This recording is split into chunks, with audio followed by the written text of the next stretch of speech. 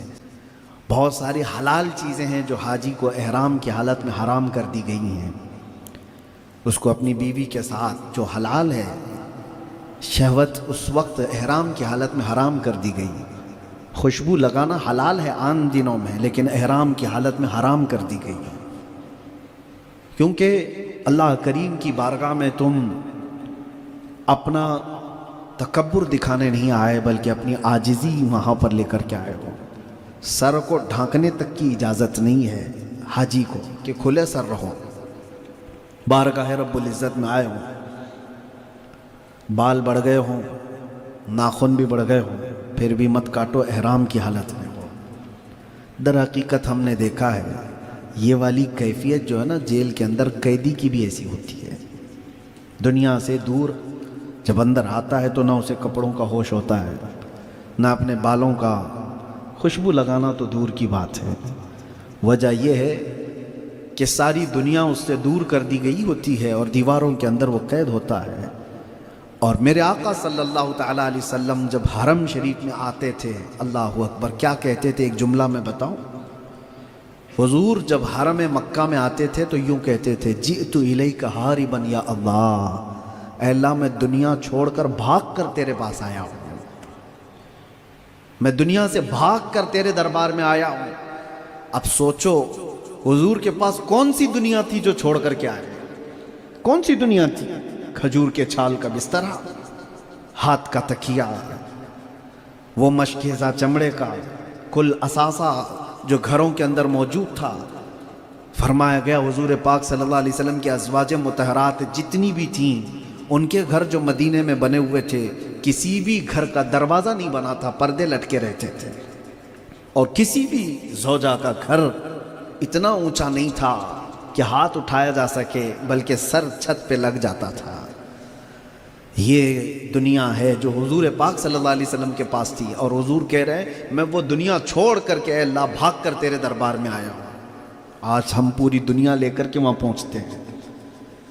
اب کے زمانے میں جو حج ہیں یا عمرے ہیں، اللہ تبارک و تعالیٰ ضائع اور برباد ہونے سے بچائے۔ بہت کم لوگ ہیں۔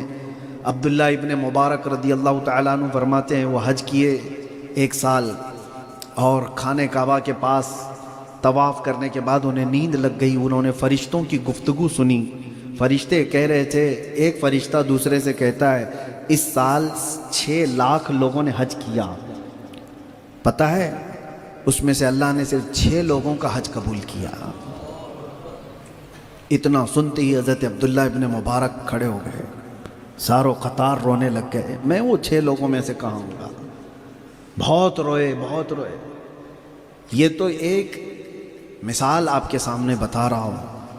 حج کرنے والے لوگ اگر ظاہری زیب و زینت کے لیے یا حاجی کہلانے کے لیے گئے ہیں تو ان کا حج تو ان کے منہ پر مار دیا جاتا ہے، ان کے حج کا کوئی اثر بھی نہیں ہوتا۔ حج تو وہ ہے جو حضرت عبداللہ ابن مبارک کہتے ہیں، ایک بار میں سفر حج پر نکلا تھا، یہی عبداللہ ابن مبارک کہتے ہیں میں نے راستے میں ایک جوان لڑکے کو دیکھا 17-18 سال کا، اکیلا جا رہا تھا۔ یہ وہ دور ہے جب اکیلے سفر نہیں کیا جاتا تھا، قافلوں میں جاتے تھے، کئی لوگ مل کر کے ایک قافلہ بناتے تھے اور سفر کرتے تھے، اور اس زمانے میں یہ تنہا لڑکا اکیلا سفر کر رہا ہے۔ عبداللہ ابن مبارک نے اس کو روک کر کے پوچھا کہاں کا ارادہ ہے؟ اس نے کہا حج بیت اللہ کے لیے جا رہا ہوں۔ کہا اکیلا نکلا ہے؟ زیادہ سفر بھی تیرے ساتھ نہیں، کوئی سامان نہیں رکھتا اپنے ساتھ؟ وہ ہنس کر کے کہتا ہے آپ اپنے گھر پر کبھی کسی کو دعوت دیں اور بندہ آنے والا اپنے گھر سے کھانا لے کر کے آپ کے گھر آئے تو آپ کو کیسا لگے گا؟ کیا آپ کو اچھا لگے گا؟ عبداللہ ابن مبارک نے کہا بالکل نہیں، ہم جس کو دعوت دیں اس کو کھلانے کے لیے بلائیں، تو اپنے گھر سے کیوں لے کر کے آئے گا؟ وہ بندہ کہتا ہے میں خود نہیں، میرے رب نے بلایا ہے تو جا رہا ہوں، میرا وہ میزبان ہے، میں اسی کے بھروسے جا رہا ہوں۔ یہ اعلیٰ توکل کی بات ہے۔ عبداللہ ابن مبارک فرماتے ہیں اس کی باتیں سن کر کے مجھے لگا کہ کہیں یہ جملے بازی تو نہیں ہے، لیکن جب وہاں پہنچے حرم کعبہ میں تو وہاں بھی اس کو دیکھ لیا آپ نے، وہ طواف نہیں کر رہا تھا، ایک جگہ کھڑا تھا۔ عبداللہ ابن مبارک کہتے ہیں میں قریب اس کے گیا اور جا کر کے سنا وہ کیا دعا کر رہا ہے۔ وہ دعا یہ کر رہا ہے، اے رحمان، دنیا کا تو نظام یہ ہے جب کبھی کوئی اپنے گھر میں کسی کو بلاتا ہے تو میزبان گھر پہ موجود ہوتا ہے، مہمان کے آنے کے وقت میزبان گھر پہ موجود ہوتا ہے، اور تو مجھے بلایا ہے، میں تیرے بلاوے پر آیا، اور یہاں میں کعبہ دیکھنے نہیں تجھے دیکھنے آیا ہوں، میزبان کہاں ہے؟ وہ نظریں اٹھاتا تھا اور بار بار یہ کہتا تھا کہ تو بلایا ہے اور میں تیرے دربار میں آیا ہوں، میں تیرے لیے آیا ہوں، تو کہاں ہے؟ یہ کہتے کہتے وہ رونے لگا تو ابن مبارک فرماتے ہیں کعبے کے پاس ایک بجلی سی چمکی اور یہ دیکھا اور تیزی سے چیخ مارتا ہے فزت برب الکعبہ، رب کعبہ کی قسم میں اپنی مراد کو پہنچ گیا، غش کھا کر کے گر گیا۔ عبداللہ ابن مبارک کہتے ہیں میں جلدی سے زمزم لے کے آیا اور اس کو پلانے کے لیے کہ بے ہوش ہو کر گرا تھا، لیکن جب اس کا ہاتھ پکڑ کر کے دیکھا تو اس کا جسم ٹھنڈا ہو چکا تھا، روح نکل چکی تھی۔ کچھ وہ لوگ ہیں جو حرم کعبہ میں گئے تو صرف خالص اللہ کے لیے گئے، اور آج کے دور میں لوگ سفر کرتے ہیں تو وہاں کے کھانے پہلے چاہیے، وہاں کے ہوٹل پہلے چاہیے، وہاں کے آرام آسائش ساری چیزیں چاہیے۔ اس دور میں کیا نہیں ملتا، ساری چیزیں ہیں۔ سفر کتنا آسان ہے، 4 گھنٹے میں ادھر سے ادھر پہنچ جاتے ہیں۔ حضور صدر الشریعہ رحمۃ اللہ تعالیٰ علیہ بہار شریعت جنہوں نے لکھا، بھی آج سے 70 سال پہلے کی بات کر رہا ہوں، صرف 70 سال پہلے کا جو حج کا سفر ہے بہار شریعت میں آپ دیکھیں، جدہ سے مکہ جانے تک کا جو سفر آپ نے لکھا ہے 3 دن کا تھا، انڈیا سے نہیں، جدہ سے، جو آج کے دور میں صرف 50 منٹ اور 1 گھنٹے میں پہنچتے ہیں مکہ اور ٹو جدہ، جدہ ٹو مکہ۔ اس دور میں 70 سال پہلے کے 3 دن کا سفر تھا، اونٹوں سے جاتے تھے۔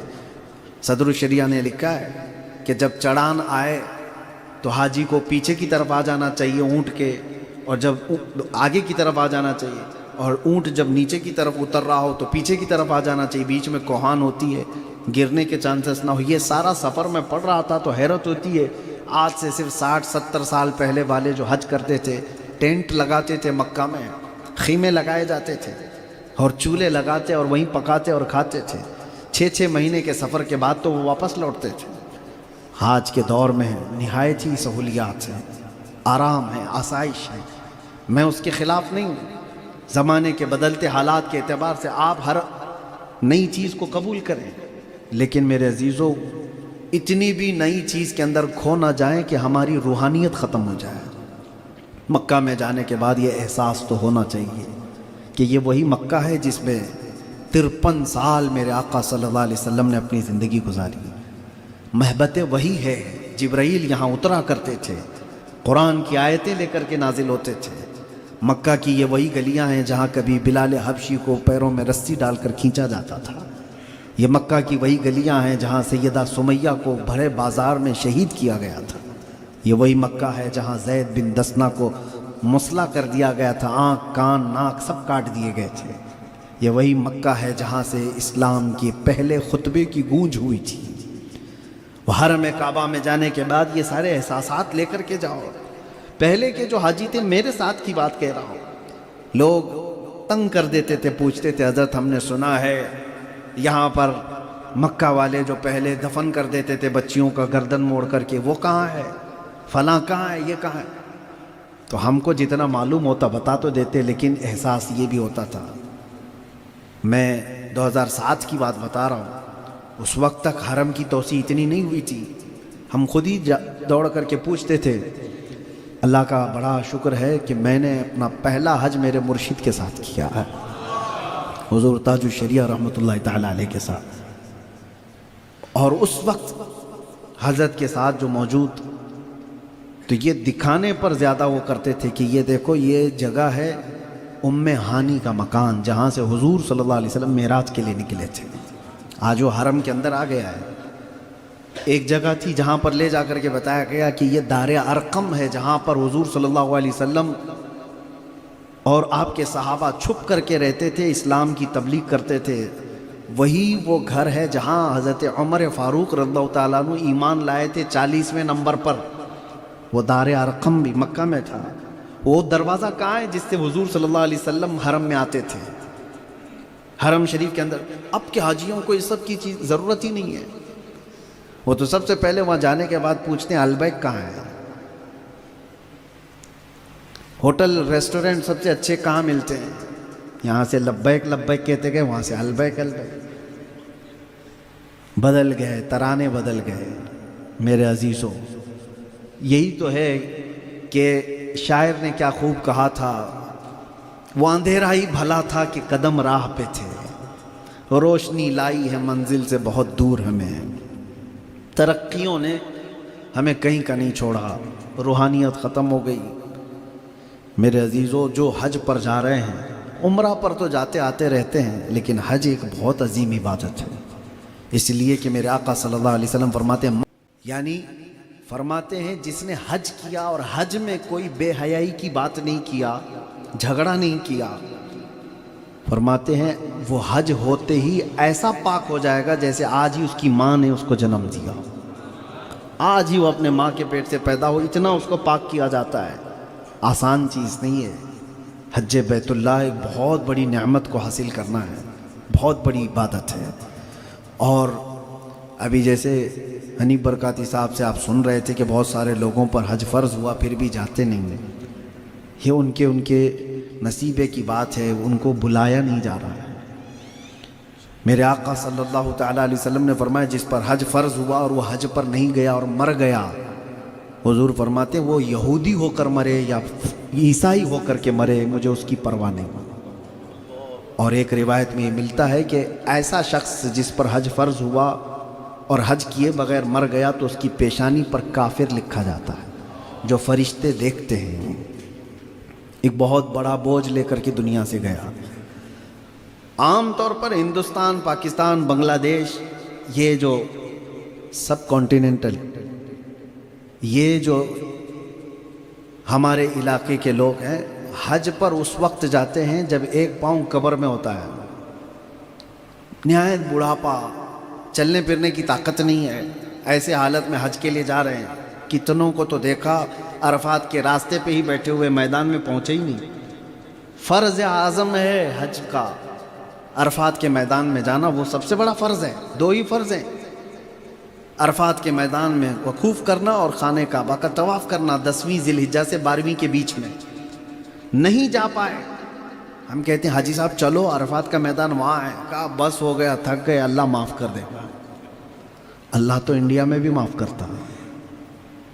6 لاکھ 7 لاکھ روپے دے کر کے حج کے لیے نکلے اور وہاں جا کر کے راستے میں بیٹھ کر کے حج کر کے آ گئے۔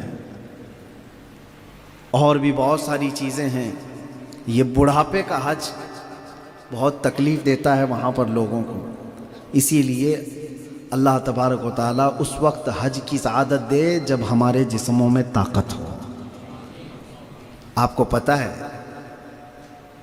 دعا کریں کہ اللہ تبارک و تعالیٰ ہمیں بھی وہ توفیق دے کہ جو پیدل حج کیا، پیدل کا مطلب وہ والا نہیں جو یہاں انڈیا سے چلا ہوا ہے، مکہ میں پہنچا اور مکہ مکرمہ میں 7 ذی الحجہ کے بعد 8ویں ذی الحجہ کو مینا گیا پیدل، مینا سے پھر عرفات گیا پیدل، عرفات سے پھر مزدلفہ آیا پیدل، مزدلفہ سے پھر آیا مینا کنکری مارنے، اور پھر آیا مکہ طواف کے لیے۔ یہ جو پیدل حج ہے، فرمایا گیا ایک قدم پر اس کے 1 کروڑ نیکیاں دی جائیں گی، ایک قدم پر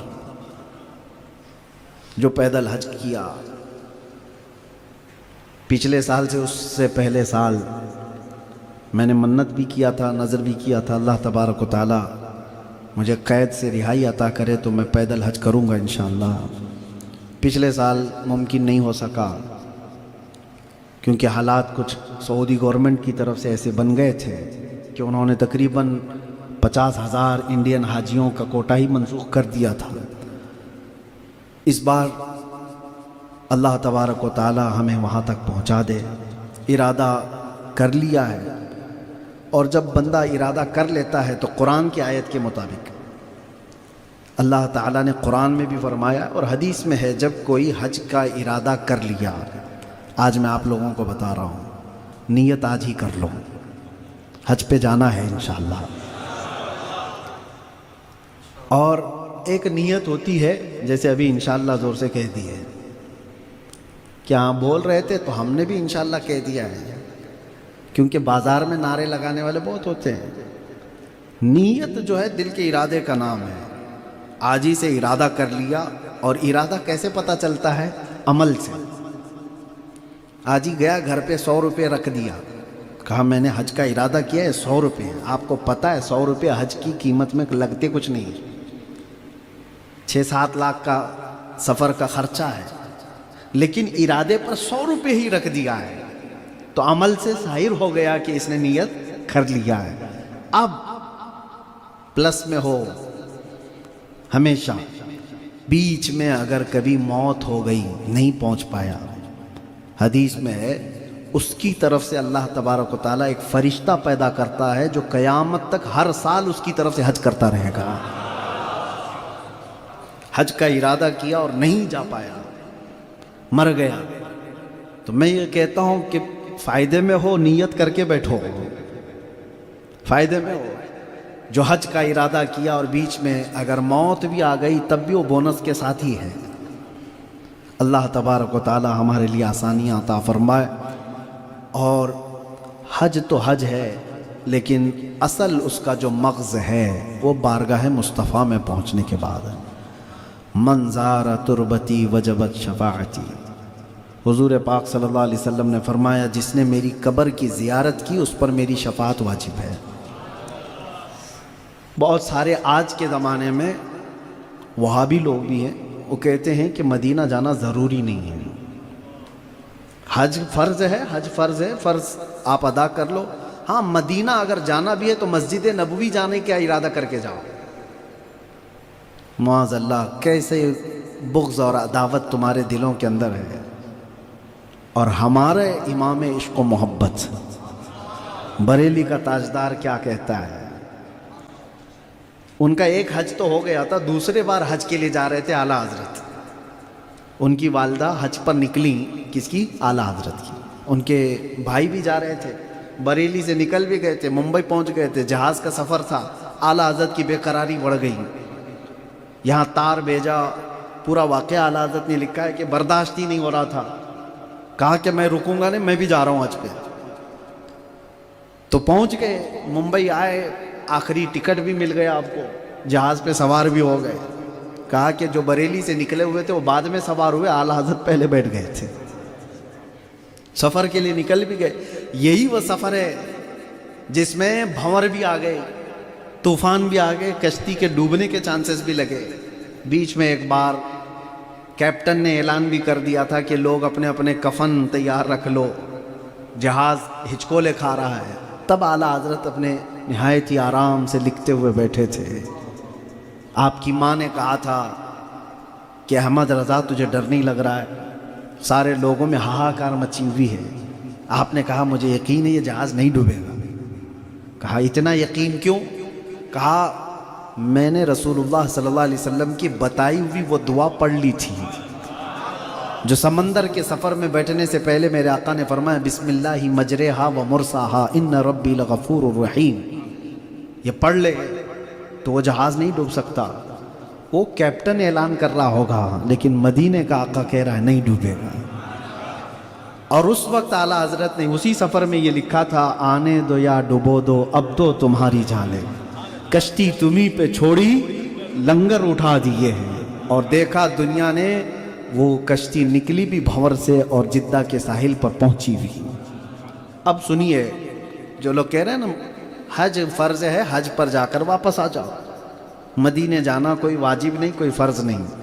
اور امام عشق و محبت یہ کہہ رہے ہیں کہ ہم تو بھائی مدینے جانے کا ہی ارادہ کر کے نکلے. ہم تو حضور کے دربار میں ہی جانے کا ارادہ کر کے نکلے. ہاں مدینے پہنچے تھے تو مکہ بھی قریب تھا، حج بھی ہو گیا. اور کہتے کہتے ان کے طفیل حج بھی خدا نے کرا دی. ان کے طفیل حج بھی خدا نے کرا دی. اصل مراد حاضری اس پاک در کی ہے.